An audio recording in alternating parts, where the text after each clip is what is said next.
Hello, everyone. Welcome to the Packer Universe podcast. We're a Green Bay Packers fan podcast, bringing you topical and relevant Packers news, along with our most humble, subjective opinions. This is episode 266. We're recording this on Wednesday, April 10th, 2024. Packers are headed to Brazil for the season opener.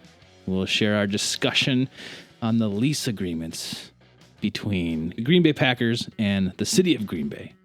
And Ren's got a little bit of draft targets to mention.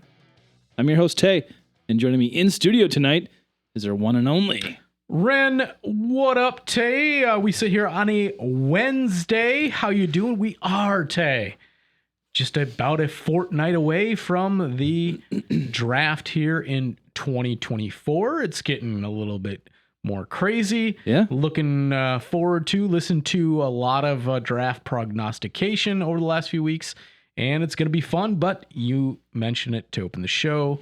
The big news of the day belongs to Sao Paulo, Brazil. What were your first thoughts when you heard it was going to be the Green Bay Packers opening the season in South America? Them and the Eagles, the first two teams to do so in South America. Yeah, I'm stoked about it. You kind of heard a little trickling in, like how a decision was going to be made, and maybe the Packers were front runners in that decision to play the Eagles down there. I don't know where that speculation came from exactly. Obviously, maybe leaked sources, but evidently it was true that we were narrowed down to that, and it, finally announced. Oh, Tay, it was one Mark. The meddler. The meddler. On the tailgate tour yesterday. So, if you are familiar with the tailgate tour, you could bring up the cast of characters traveling around the state of Wisconsin this week. Ren's always making me do stuff during the episode. It was one thing I forgot to research. Tay relies on me to bring most of the info here. Yeah, and right. This is one I missed. It was should have been in my little crib notes here, but the tailgate tour, Tay, is ongoing with current and former Green Bay Packers, along with the meddler himself. And yesterday on said tour, Tay, he did allude to that they would be open to it, Tay, and basically he dropped a lot of nuggets. Like, I can't tell you that for sure. Most people in the know amongst the Packerverse on Twitter started to go, sounds like this is a real good possibility. Gonna probably drop Wednesday. The meddler tipped his cap. And we'll bring this up several times tonight, but the meddler, you shove a mic in that guy's face, you spill the beans, But even before that, though, even before that quote came out, I heard this. Other people were talking about it, like the Packers could be picked. Last couple weeks. Yes. Because initially a Cleveland Brown about 3 weeks ago was like, we're probably playing the Eagles to open the season. The Browns are like, nah, nothing's been said there. Let's not do that. I think it was their premier edge rusher, and they made him Myles Garrett, and they made him take that down. So he really thought they're going to Brazil. And then at that point, I'm like, maybe he's on to something. It's not the Packers, because it was down to Cleveland and Green Bay. But then, yes, the meddler tips his cap yesterday. Yes. And we find out today, breaking news this morning, the Packers will open their 2024 season on the road, but both teams will. This is not a Packer home game. Nope. It is going to be essentially a neutral or Packers non-home game Tay. This is some crazy stuff. What were your first thoughts when you actually heard, yes, the Packers going to open on Friday, the 6th of September, Friday Night Lights in Brazil? I love it. I love the fact that this is basically like almost like a Thursday night or a Monday night or a Sunday night game, but it's on Friday in Brazil. This is great. I think this is perfect for international fans who we all know love the Packers, right? So like this is relevant out there. This is the NFL's initiative to do this, to get teams out there. Seems like the Packers are always the team that's like, not us. You can't touch the Packers. You can't do it to us.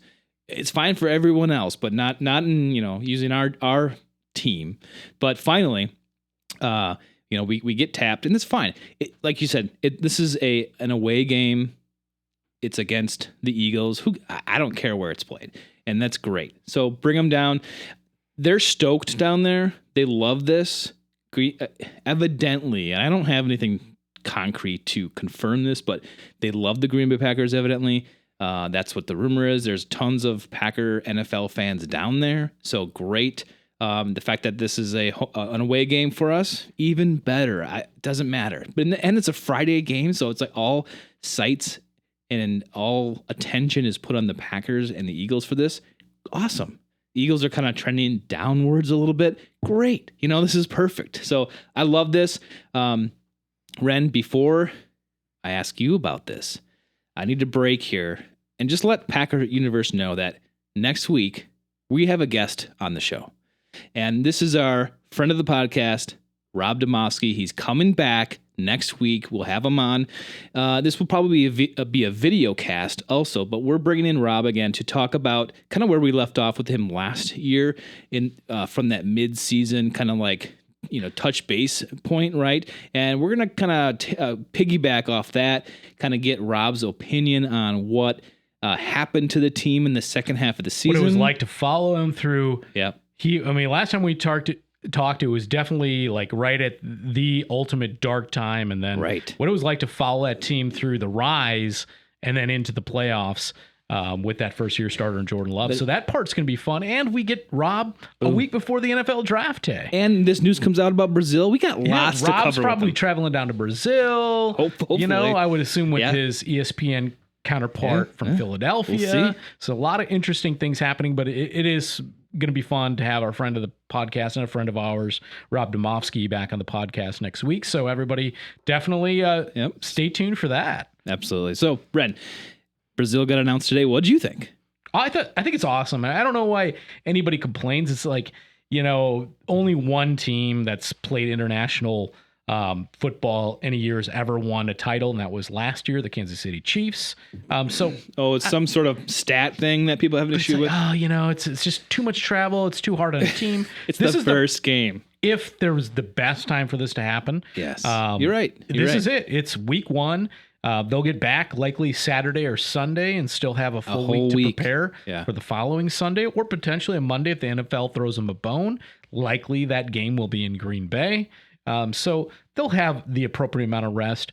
There's not a lot of time differential, but it is a long trip south. It's about an 11, 12-hour flight in total for the team. But yeah, you mentioned the aforementioned Brazil, their flag colors, green and gold.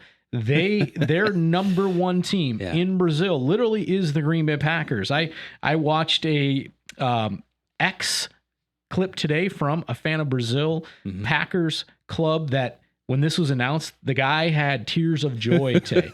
One of the most famous folks that has been nice enough to follow the podcast and is really well thought about out there is Wendell Ferreira. He is an NFL and Packers writer for A to Z Sports NFL, Zone Coverage, Cheesehead TV, amongst others. He is his hometown is Porto Alegre, Brazil. For guys like Wendell and the just throng of Packer followers, they are over the moon about getting the Packers. So this game, Tay, is essentially, it's an away game that you were going to have to play in Philly anyway, but now you get a neutral to almost home type atmosphere in Brazil.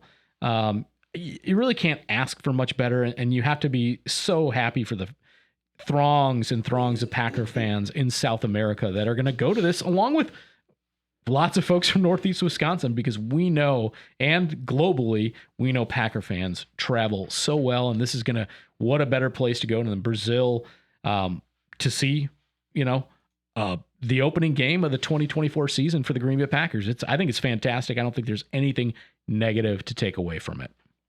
They're saying that because this is a Eagles home game, you can't go through the Packers to get tickets. You need to go through some other entity, some other NFL ticket agency to get that. So obviously, Packers fans travel and they like to go to away games that are not in Green Bay.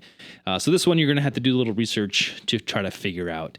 But yeah, like you said, this is the perfect time to go overseas somewhere or abroad because it's the first game. You can get there whenever you want. And then when you come back, you have a week to acclimate back to whatever your country. This is only 2 hours ahead of time, Ren. So you're talking right now, noon games. If they were to be, starting noon for Green Bay, it would only be a 2:00 game there. So it doesn't really matter. I think that time is negligible. That whole you're traveling to Denver, you're traveling to the West Coast. That's even further extreme than this. So I don't see an issue with that. So this is awesome. Sao Paulo has 12 million people. It's a very big city, Tay. They speak Portuguese there. Oh, it's a blend of Spanish. But Brazil is officially Portuguese. Portuguese, yep. Okay. But there's a ton of people there, right? So there's a lot of fans. There's a lot of fans of NFL football. So this is great for them. Opportunities. I know when this happened in London 2 years ago, you saw the elation by fans over there that finally got to see their team play. And for this opportunity to be an away game for someone else in a different country, awesome. Because this is what the NFL wants. They want to spread. And what better team to help spread the word and love of the NFL football is with the Green Bay Packers. Yeah, and speaking of the aforementioned Wendell Ferreira, you can find him at Wendell FP on the X Machine, Tay. He goes on to mention a lot of interesting pieces through his X follow there or Twitter follow there. Yeah, I've enjoyed watching him. From the Brazilian content creators to the Packers. He's got a number of them. They're just hordes and hordes of them. And he has a link to potential where to get set up with tickets. This is a man who lives and breathes it in Brazil. I learned today it's mainly Portuguese, not Spanish. So something there. I did say Ola Sao Paulo this morning. I would think Ola is still, yes, hello in Portuguese as well. I could be wrong. You can correct me on that, Tay. But go give Wendell a follow. He's just a wealth of information. This guy has over almost 210,000 posts, Tay. I mean, he's well read. I mean, this guy is into football and he knows football well. So a little shout out to him, little pub for him. I know from the tens listeners here on the pup list. But yeah, this whole thing, Tay, is lining up well. I love the start of the season. We know game 1, so we know the NFL makes a big deal about the whole schedule release, and that'll follow the draft because the NFL is king no matter what month of the year it is. So a lot of things to look forward to. But currently, before we get to the draft day, we did have the aforementioned where Mark leaked this yesterday. As we know, he can't keep his mouth shut and pretty much let the cat out of the bag. But tell us a little bit about the Packer Tailgate Tour, Tay, as you have that up in front of us. I think everyone has heard of this. This happens every year now. They will grab a handful of players, and some of them are current, some of them are alumni, and then they'll get in the bus and they'll you have go to around. Go bunk with the meddler. Yeah, and then the meddler goes along with them. It's kind of like a chaperone deal, I think. Do you think if the principal of the school kind of has to go with them? Do you think if the silent G Elton Jenkins wants to go burn a grit late at night, he's got to be looking over his shoulder? Absolutely. He's at his hotel, trying to smoke a grit, and Mark's outside. He's like, damn it, there's Mark. He's like the principal. And you can't see what I'm drinking a beer here. I'm just trying to relax. This tailgate party will drive around Wisconsin. And I think they even go into Iowa, a little UP action, and potentially sometimes Illinois, but I don't know if they're on this. I don't think they'll cross that border this time. Easy to steal fans from that dumpster fire to the south. But you got current players: Kenny Clark, Elton Jenkins, and Rasheed Walker. Looks like a lot of linemen, right? And then you have Packers alumni Brian Bulaga, Mike Daniels, and Alex Green. So you got 3 current and 3 former. And they all pack in. And this is a fan favorite. If you pay attention to Packers social media, you will see this stuff come through. You'll see the places they're going. They'll see the happy faces. This is somewhere where it really connects with communities that aren't able to come or be in Green Bay.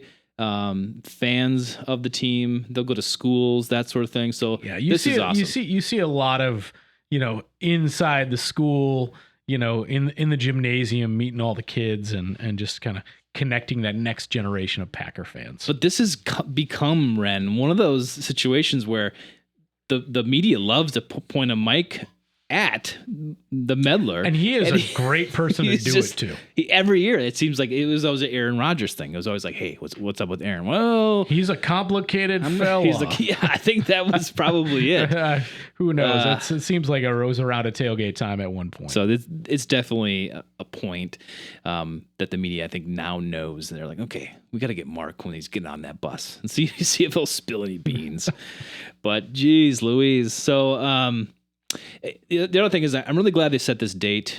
Sorry about to talk about Brazil again, but they set the date. We know this is happening. This is the first game. This is only like one of like the 2 games that they've announced already. Right. We have opening game and the day after. Yep. So you kind of get like your opener and then, Friday Night Football. What's this? The first time in 50 years that the Green Bay Packers have opened a season on a Friday, which was a rare thing to begin with. The game actually, and we'll talk more about this, but is taking place at Corinthians Arena today, the home of the Brazilian soccer team Corinthians, used as a 2014 World Cup and 2016 Rio de Janeiro Olympics. The Corinthians have an informal band today on the color green, which is worn by their bitter rivals Palermius around the club. So they don't really have a choice in this one because you got 2 teams wearing green today. There's going to be some green worn at the Corinthian Stadium. So as the meddler went on to say today about this, they look forward to being a part of this historic matchup against the Eagles in Sao Paulo. The meddler went on to say in a statement, "We're excited to play in front of our devoted fans in Brazil and help build upon the international popularity of the NFL and the Packers. We had a great experience playing internationally the first time a couple years ago, and we're proud to be a part of the league's continued global growth." This game, Tay, will be streamed locally in Milwaukee and Green Bay. Yeah. But if you're not in those 2 markets in Wisconsin, guess what? You better get yourself some Peacock because that's the only way to see it. Ka-ching. Ding, ding, ding, ding, ding. And yes, Tay, this is the last time the NFL had a Friday night game on its opening weekend was in September 1970 when the Los Angeles Rams hosted the St. Louis Cardinals. Do you think that they're doing this and they've done this, announced this, so people can get their passports in order? I think a what lot about of the that draftees they need coming to. in? I mean, too? you really need to get out in front of this as far as everything that goes into this game for both teams, as far as them, just the teams, the Packers and the Eagles scheduling their travel. Yeah. I mean, how many people come along from equipment guys to everything in between on up, so they can schedule their hotel stays, the time duration, when they're going to leave, how they're going to leave. They talked about potentially not having the big enough plane to get out of Green Bay. Does this mean that the Packers have to travel to Milwaukee and fly out of there? Yeah. Good possibility. They're heading down I-43 in a bus to Mitchell International in Milwaukee. So there are a lot of moving parts for both football teams with so much of this stuff to get way out in front of, with technically, Tay, about only 4.5 months till we kick this thing off, the 2024 season for the Packers in Sao Paulo. Let's move on, Ren. We got something to discuss. It's been out there for a few weeks now, and we teased about it last week, but I just want to get into it quickly. We don't have to dwell on this one.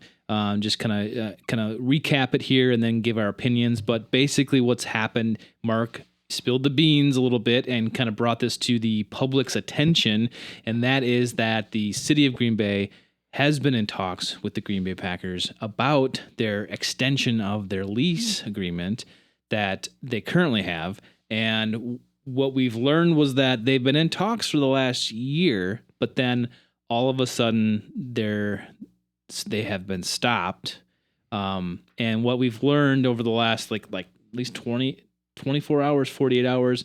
And then a little bit of stuff happened last week about it, is that there was a proposal that was given back to the city by the Packers, and the city looked at it and said, hey, over the last year, you've been confirming with us, like verbally, some of these things that we were expecting in this proposal that you just gave us, and none of it's in there. So we are going to say no For now. And we were not going to negotiate anymore because they seem to be at an impasse so big that they're going to stop negotiations. This current lease is, I think, till 33 technically, but there's like two more extensions that can Through take 2042. So 2042. So there's time, but the Packers in their timeline want to solidify their long-term, I guess, commitment to this whole Lambeau Field, right? Basically, they're saying through 2062, and that sounds way far out, but they just want to like get it set, get it going, because they have things they want to do with, Lambeau Field itself, and they just want to have. They call it flexibility, and they always come back to this, like we want to do stuff, we want to plan ahead, and it's like, okay, I get that, but now what Mark said the other day, or maybe it was last week, is when he kind of opened his mouth and he said, which brought this all on, was decided to share a little bit of these grievances with the city of Green Bay with the public at large. With first publicly, and basically he was like, well, we were going to do some $80 million renovations to this and that in Lambeau, but now that's on hold. To the concessions, correct? Now that's on hold, which the fans will suffer as a part of the 2025 draft. Yeah. Yes. So I guess I can, and then I watched, and I encourage everyone to go out there and listen to Cheesehead TV's interview with the mayor, which they put out yesterday on YouTube, and then or on Spotify. It's on podcast Spotify, too. But I'd say just search YouTube, Cheesehead TV. You'll find the full thing there. Yep. With an interview with the mayor of Green Bay. I think it's very insightful. I think they ask good questions. You get to see a little bit why both sides, I think, are in the wrong to a point. But certainly, it helps you understand both sides with a lot more clarity at this point. It doesn't sound like things are dead in the water, but it sounds like, they got to break some bread again and get back to brass tacks and get this thing figured out. And I guess the Packers want to do stuff, but they're like, what is Mark and the Packers really saying when they're like, well, we're not going to do those concession upgrades now because they're afraid they're going to lose and move the team? Is that what they're really afraid of? Or they just don't want to spend the money because the money could go elsewhere? Well, I think they wanted, it sounds like, the mayor and the city of Green Bay kind of backed off because they had some things verbally agreed to per this interview that you can, again, go ahead and listen to or watch on Cheesehead TV, that, the mayor just doesn't want to give city of Green Bay taxpayer dollars that can pay for a lot of things the city needs as well. But the Packers want that money because, hey, we're the Packers. We kind of run the city and we should get a lot of, gimmies as we are the economy of Green Bay. And, so what, Green Bay, deal with it. And I think both have points because, in that piece that you can go listen to, as we have mentioned a few times here, there have been a lot of other sports teams all over the country that are given massive concessions by their cities. And, most recently here in the state of Wisconsin, Milwaukee Brewers given tons of city, county, state monies, upwards of $500 million to improve their facilities and do things they want. And the Packers, they want to have that play money as well. And I think the city also says, hey, we know that there are ways you can help us generate more money for the city of Green Bay through utilization of Lambeau Field for more than just a couple events of the year. And that's just kind of, really compressing what that is, and they find out there. But I certainly can see definitely both sides of the coin. Yeah, this is a very weird situation because this is not like any other football team or any even baseball team around the country. This is an entity, the Packers, who are publicly owned. They don't have deep pockets. They have these things built into place like an investment fund for rainy days that they need to use in case there's a And strike or they COVID. obviously used up a lot of their reserves, then rebuilt since. But right, yeah, and so the Packers are looking out for themselves and saying, we're planning out everything here, but we need a contingency plan. We need safeguards, and that's totally feasible. And to save money from their standpoint is good. But we're talking. I think that they threw out the difference would be like $31 million that the city wouldn't get from the Packers if the new deal went through or something like that. So now we're talking $31 million. That's kind of like out there. It's like, well, it's not that much. To fight over. But this is a unique situation because of the Packers shareholders and that it's a publicly owned team. It's different than anything that you'll see out there. But at the same time, the Packers know the weight they carry, and they know that they have huge motivation and power to do kind of whatever they want. And I think it's almost like the city's at their mercy a little bit. And I think this is where they come in and say, listen, we got our lease still out for like almost 9 more years, technically. So we're just going to wait until it looks a little better for us, because you don't want to be bullied by the Packers, right? As the city. But they should be in again. You have one of the articles up in front of you. I'm the aforementioned. Well, this one I want to Milwaukee Brewers, and you see want to put out that public money. All that public money that all these other NFL teams have been able to get funded to them. And really, when you look at the big picture, what it seems like the mayor and the city of Green Bay are arguing with the Packers is literally a few dollars on the table. Yeah. Why bother? Yeah. When again, the Green Bay Packers drive the economy of Green Bay and Northeast Wisconsin. They really do. They're probably the biggest economic driver, and why mess with it? Yeah. And the Packers know that. Green Bay knows that. So it's like, okay, guys, you don't want this to get ugly here. The mayor is a newer mayor. Was 2019. He came in. Mark Murphy's on his way out. So it's like, are these two puzzle pieces going to change before this gets worked out? Maybe. My guess would be yes. But, I think from the city's standpoint too, we talked a little bit about this before we pushed record tonight, but the city wants more things to happen at Lambeau Field, right? And everyone's kind of pointing, the Green Bay Packers like, well, we don't want to mess with what we got here. We want to protect, our assets here. Well, they want to have say like, we'll do that a little bit, but we don't want to do a lot of it. Yeah. Like, again, what they kind of intimate in the interview with Packer Transplants on Cheesehead TV is simply, the Packers seem to think Lambeau's kind of this treasure that shouldn't be just utilized all the time. It's got to be like, Paul McCartney came into town, or the soccer team. We had Manchester United here. It's a special thing, but you're missing out on a lot of additional revenue, which again is really going to help the city of Green Bay. So I think there's an easy way for both sides to win this thing. Tay, is what it comes down to. Yep. I don't think for a second the Packers are going anywhere. This will get figured out. They've built too much. They just can't move. Like it's not going to happen. And if that ever did happen, it would just be, the Packers as an organization would be stripped of all that they've built for themselves. They're never going to let that happen. It's just not going to.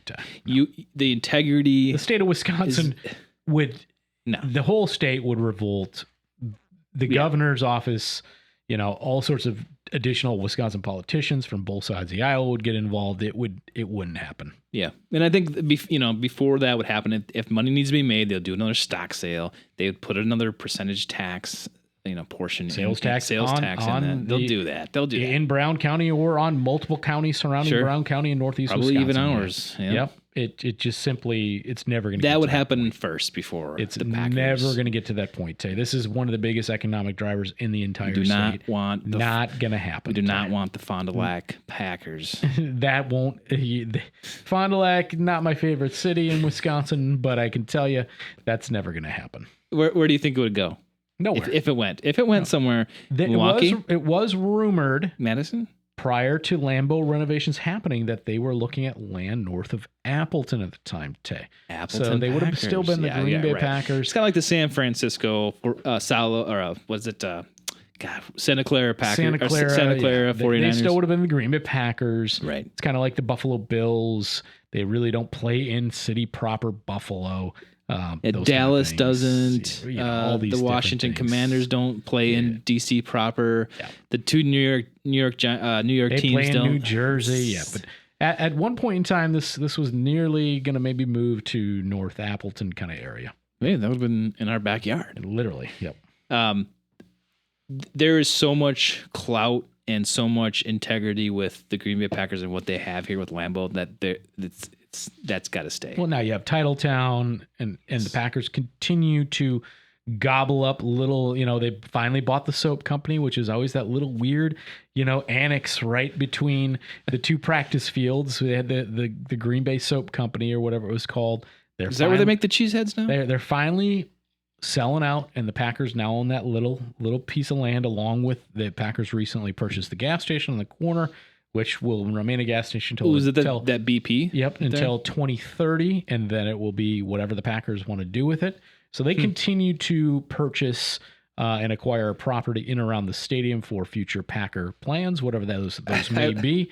But that general area will continue to get just eaten up by the Packers and be developed. So. I like how the mayor was, I think in that interview, he was talking like, we're not city planners kind of thing. And it's like, I don't know. Like, but it kind of sounds like you're scooping up everything and you're making it into something. So right. That's kind of planning. And maybe you'd call it Titletown planning. Yeah. Who knows? It's their own little isolated island over there. And as the mayor mentions, some of that is in Ashwaubenon, some is not in Green Bay, but then they have this little district, and some of that goes to the Packers. It's a little bit of a confusing, it is confusing entity as far as they're kind of on an island and what they've agreed to with the board and the city of Green Bay. So I have one more question for you.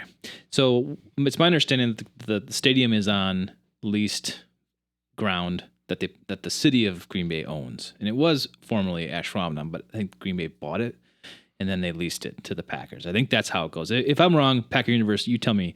But why? Okay, tell me why won't the Packers just buy the land that the stadium's on? Tay, I don't know that answer. It's got to be some kind of agreement with the way the whole setup is done. Can't do it. Like there's no sale that will I think it's just some kind of agreement with the city and the team with that whole community-based ownership piece. Because the city wants the money. Well, of course they do. So they're never going to probably sell. No, of course not. Right. So, but wouldn't that be a solution? Right. Just buy it. I don't know. That's way above my pay grade, which is $0. So maybe it's at the Packer Universe podcast. Maybe it's a rhetorical question for our listeners. Maybe there's a huge tax incentive that the city doesn't have to pay on that land. If the Packers owned it, maybe they'd be incurred like hundreds of millions of dollars in taxes every year. I don't know. But I do know you wanted to give a shout out to writer of said article. Yes. You can read the title, but yes, and I know they did that. They did that too. It's Cheesehead TV. Richard Ryman is a writer for the Press Gazette in Green Bay. He's great. He writes articles for that newspaper all the time. He does a lot of Packers centric articles with history and yes, kind of that financial piece with the Packers. Kind of some of these more interesting thought pieces, just not about football specifically, X's and O's, but the greater business scope, business, community involvement, everything. Packers. Yep. So Richard, I think we follow him on X, and when he brings out his stories, he does a really good job at writing them. So agreed. Good job, Richard. And I know Cheesehead TV also shouts out to that article as well. All right, Ren, let's get on to the draft stuff. We got like 2 weeks left here, and we've got tons of people still, and I see it all the time. It's like one after another. It's like, perfect for Packers. Like, I think even does the team do that too? Like, go into, well, at least they like say who's coming in or who's like. So they get 30 official visits. Maybe we'll visit that next week. Who's been in after we get to our friend Rob Domowski, who will be joining us next week. But maybe after we get done with our conversation with Rob, we'll look at, it should probably by that time be every allowable visit, their total 30 in total, will have been used up. So oftentimes, especially under the Thompson administration, most of the guys brought in were always these late round guys / potential guys they want to have come in first that they can have probably a better crack at as undrafted free agents. Okay. See Green Bay do these things, got a leg up. Hey, here's our facilities. Hey, when we get to that, end of the 7th round and we start setting up our, undrafted free agent list. Your name's not called. We want you on this. Here's why. That's why we're bringing you to town. So they do that kind of leg up thing. Since Brian's been here, a lot of the guys are still that, but now it's become a little bit more kind of 50-50. They have a lot of other guys in that are potential draft picks of Green Bay. Is it smoke screen sometimes? Sometimes yes, sometimes no. There have been guys in the last few years that were, pre-draft visits that ended up getting drafted by the Packers. So you never know with Brian. Brian does it a little differently than Ted. We like that. We appreciate that. From the free agency standpoint to everything else in between, the ability to move up, down, and all around in the draft, he's not afraid to do it a lot of Ted style, but he's got his own stamp that he's done on this in his time in Green Bay. But so you've got some names maybe that you want to throw out to the universe? Yeah, so with the stuff, Tay, over the years, I know initially when we started doing this podcast, we wanted to try, or maybe I wanted to try to be a little bit of a draft Nick. That's not my thing. I leave that to the experts. We all have so many things at our fingertips from so many people like Ross Uglum and Andy Herman and these other guys that really put in the time and work and go out and listen to those guys and watch film. They watch film, why these guys might make sense for the Packers in round 1, round 2, round 3. Most of those guys also, which you look to and appreciate, is nobody really delves into that beyond round 2 or 3 thing anymore. They talk about guys that might be a good fit in some of these later rounds, but They don't get crazy about it.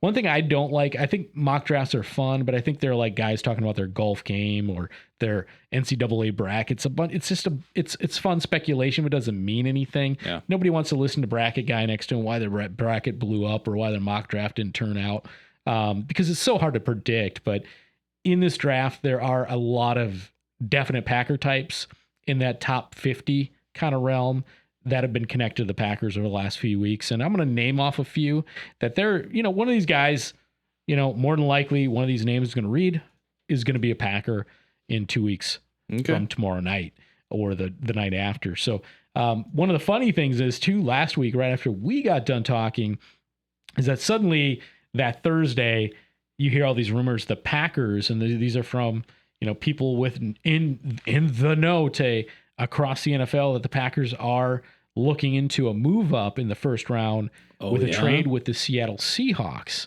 Huh. I want to say Chad Ford was the beat writer that was talking about that last week. And my first thought was, really? Because that sounds like a bunch of smoke to me, because if there's anything Brian Gutekunst, as some people make you say it correctly, Gutekunst, wouldn't ever want to do is play his hand. So maybe he's just leaking that out there. I'd like to move up when really he doesn't care. And he's just throwing some more screen, because that's a classic Brian Gutekunst draft MO. But here are some of these names that have been talked about ad nauseum, and will likely, one of which will be a Green Bay Packer. Now, the first, Cooper DeJean, Tay, is a cornerback safety out of Iowa. Just had his pro day 2 days ago. And he would be listed as a cornerback in this draft. I still see him as a, strong safety, box safety that would pair with Xavier McKinney awesomely. His pro day was too good, Tay. So now is he going to be there at 25? He's not too good. He didn't do a lot of measurables at the combine. I don't even know if he was available at the time. So now his stock is going way up. Well, you just classic Packer, Tay. You just said the Seahawks, they're at 16. Sure. Could Cooper be a get at 16? I would say yes. He'd be available based on the amount of wide receivers and quarterbacks that'll go early in this draft. He's got good hair, I see. Yep. He is friends with Lucas Van Ness. Saw them working out together last week. Yeah, University of Iowa. Nice. And other guys that are Packer types and have been talked about ad nauseum. You've got Graham Barton, offensive lineman out of Duke. Could potentially play tackle, but most likely ends up being a guard type. Could play center as well. I see he has no neck. That's really good. Patterns his game off of David Bakhtiari. Okay. Edrin Cooper out of Texas A&M. He's an off-ball linebacker, Tay. Considered the first, if not second best off-ball linebacker in the draft in a weak middle linebacker draft. But we know the Green Bay Packers really only have 2 linebackers now in their new 4-3 where they need to have actual linebackers. So that's a piece here. Kool-Aid McKinstry, a cornerback out of Alabama. Actually, one of those 30 visits was in Green Bay on partial eclipse day on Monday. People are loving this guy for the Packers. Here in Green Bay. Yeah, they are, Tay, but he's got a little bit of an injury thing going on. I see him slipping. Could easily be gotten with one of those second-round picks the Packers have. Okay. And really, when he is talked about, you're talking about an outside corner, boundary corner, would fit into Hafley's system really well, but again, didn't do a lot of the measurable testing because of his current ongoing injury. May not even be ready to start the season. You've got huge guys like Tyler Guyton out of Oklahoma, offensive lineman, could play tackle, guard. One of those pieces. Where will he fit on the offensive line? 6'7", 320. Massive, almost 330. Massive offensive lineman could play tackle. Amarius Mims out of Georgia, Tay, another Packers type. The defensive tackle out of Texas could be a sneaky one there. Packers say, hey, we need some more for this 4-3 front. They go defensive tackle out of Texas. Jackson Powers Johnson, he is really just a center or guard out of Oregon. Peyton Wilson, the other arguably the best linebacker, middle linebacker in the draft out of NC State. J.C. Latham, who projects to be a tackle or guard out of Alabama. A kid originally from Wisconsin. Oak Creek. Yeah, Oak Creek, Wisconsin. You got Chop 359. Yeah, he's a big man, Tay. Chop Robinson.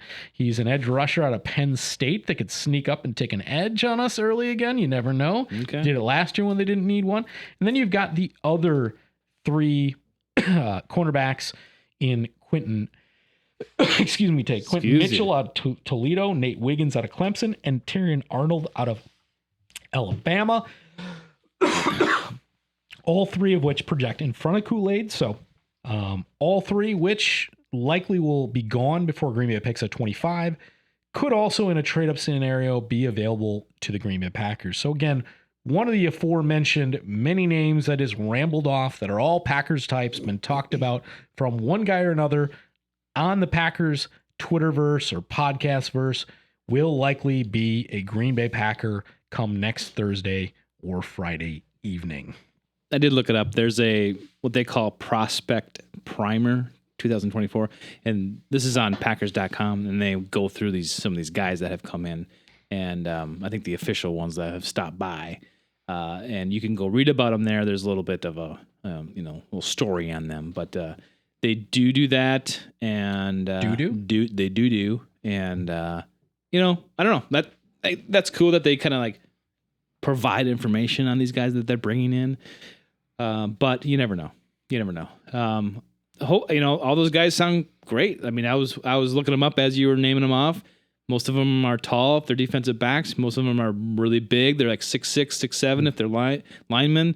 I mean, that sounds good to me. What you're going to find, the commonality there, Tay, are mostly what I mentioned are defensive backs, right, or offensive linemen, with the few outlier off-ball linebackers or in defensive interior or edge rushers there. So sure, an edge rusher could pop in, a D lineman could pop in, but the likelihood that Green Bay is going to take a defensive back or an offensive lineman in round 1, round 2 are pretty monumental. So we don't need to draft. We don't need to draft a cornerback because we signed one today, Ren. Indeed, a player that played with Xavier McKinney. Tay, tell us about him. Oh, I know a ton about him. He's a cornerback. He played with the New York Giants. I think he was on the practice squad. So yeah, he knows McKinney, but whether they have a huge camaraderie, I don't really know. But his name is Gemin. say Gemmin. I think Gemmin? you're right the first time. I still love you doing this. You can't even get an easy one right. Gemmin Green. You got his last name right? Wow, look at that. First pronunciation. Well, I had wow. Amon to thank for that one. Yeah, so there you go. So yeah, cornerback, it was announced today. So that he's 6'1", 183. He's been in the league for 1 year. So sounds like a can buddy. So you got it. He's not going to be relied on for a depth piece initially. So well, maybe one of those aforementioned cornerbacks I just talked about doesn't end up in Green Bay. They need a little depth. Xavier says, "Hey guys, this guy might be better than you think. Give him a shot." Sure. Right. Yeah. You never know. Maybe he makes the Packers practice squad in mid-season 2024. Bam. There's a Jamon Green on the actual 53-man roster. Yeah. Number 41 he'll wear. I don't know. I feel like there's just like compounding connection to the Giants lately. And I don't know. It's just I don't see where you're going there, but I'll take your word for it. I'm just saying. It's just, is this a Xavier thing going like, hey, you should check this guy out? Maybe they just, hey, I saw this guy. We're thinking about bringing him in. What do you think, Xavier? He's like, yeah, he's my boy. Yeah. Bring him in. All right, Ren. Well, thanks for listing out those names. I mean, it's always nice to kind of hear some of these things, hear some of these names before, kind of wrap your head around. I know a lot of people like to not pay attention, not care until the week of or something, and then they can start diving into it. Obviously, diehard draft people have been into it for months. That's not us. Nope. But we like to speculate, at least on positions and that sort of thing. We're in a great spot with the Packers right now with 11 draft picks. We don't have like super needs. If you look, I mean, we have starting. There are needs. There's offensive lineman depth needs. We know, but that starting line's okay, pretty above average, and then. But you're talking about you fall starting. off the cliff there with development of guys behind it that you might want to insert year one because you got an injury or whatever, but you're going to need it year two there forward. So that's definitely a place. And hey, you're an Eric Stokes can't play anymore away from. You're razor thin there as well. So I mean, those two positions are literally premium positions in the NFL draft for teams. So it only makes sense. Well, there are needs that we all think the Packers have to have. But what I'm saying is, like, when you look at the starting positions right now, it's like we don't have super duper holes that we need to freak out about. Correct. It's like, okay, yeah, we need maybe another safety here, and we need some cornerbacks, some linebackers, some offensive line. Everything else is kind of like can be fine right now. Yep. Yeah. It's a really good like that speedy back, but that probably won't happen until third, fourth round. So there's some, if at all, really interesting guys there that I'd like to see them take, but they're not guys to talk about in that first, second round at this point. Yeah, I think there's just a handful of positions that you can exclude that they need in this draft. Punter, kicker, they're not doing. Quarterback, not doing it. Maybe they'll draft one wide receiver, but they don't need that. So we'll see. But I'm excited. And it's always more fun, Tay, right, to talk about them once they're there. We know who they are. Yeah. You get to hear everybody's take on all these guys that actually Packers, not the ones that might be, and why they fit or why they don't, or why is it a reach or why it wasn't a reach, and wow, this is going to be. You thought the draft last year was good. This draft's even better, and then it sucks in 3 years, or this draft looks okay, and then a year into it, you're like, this is an amazing draft. There's so many things, but once you actually have the guys, it's a lot more fun to talk about the guys than the potential guys. We've been lucky to have great drafts in the last two. Brian's really nailed it. You go backwards after that, and you're kind of like, maybe got a future franchise quarterback again, but didn't do so great in some of those other drafts. Correct. So it's always nice to, I don't know, like last year was great. You knew coming out of it, this was a great draft. I just hope for that feeling again. I hope that we take the next or the best player available, fill some, pseudo holes that we know exist, and move on.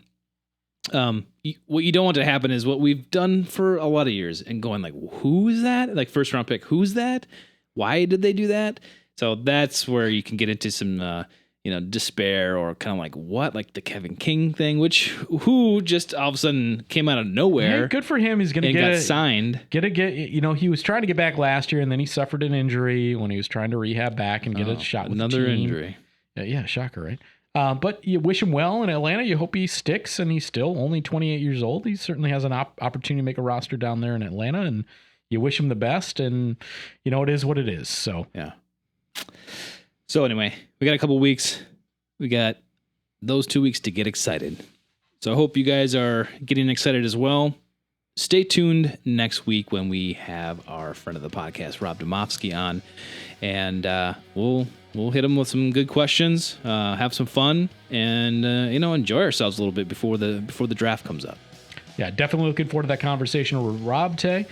We should get a lot of insight into what it was like for him that second half of the 2023 season, what it might be looking like for him in Sao Paulo, and what his thoughts are. Probably not a draft Nick either. He's probably just waiting to report on it until episode 267, Tay, on the pup list.